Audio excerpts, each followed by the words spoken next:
how does toxic masculinity happen? Well, first of all, I want to say that men are not inherently toxic. That's why I asked it the way I did. Boys and men are not inherently toxic. If you think about most of the boys that you have been around, young boys are typically very sweet, are very open, are very curious, very loving, very vulnerable, very loving, right? And then if you notice somewhere in their adolescent stage, they begin to change and shift, especially young Black boys, right? They begin to develop a harder exterior, right? And they begin to perform what is called the culture of masculinity, right? The performance of masculinity.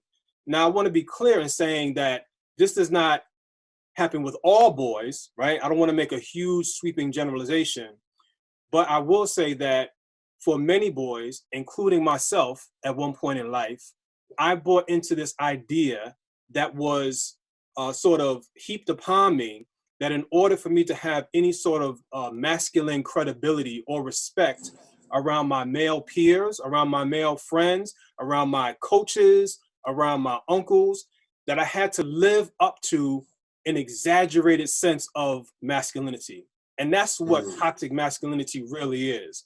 I mean, that term can be debated and it can be broken down and deconstructed.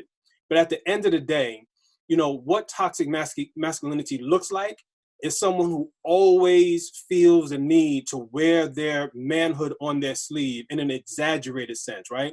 Someone who is unnecessarily cruel, not loving, not caring, not supportive, harsh toward girls and women, right? Not supportive of girls and women. I'm throwing in my own with you. I'm throwing in my own with you. Throw them all in there because we can all relate and identify with this if we're being honest, right? I mean, if we're telling our story about our childhoods. And so a lot of boys, not just Black boys, white boys, Latino boys, boys from all walks of life are essentially socialized in very, very similar ways. Right. And over the past 25 years, I've had the experience of talking to boys from all over this country and places around the world who have very similar shared experiences in terms of what it means to be a boy and a male in American society. So when we talk about toxic masculinity, we have to start at the very, very top.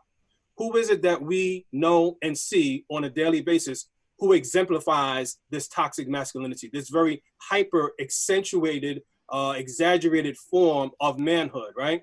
And then we have to see how that filters down through our young boys and men. No, I think all of that is valuable and rich on many levels.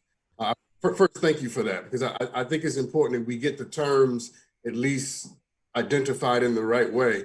And I love how you began, because the way I asked the question assumed exactly where you started, that this is something that happens to Black boys. It is not we are at our core.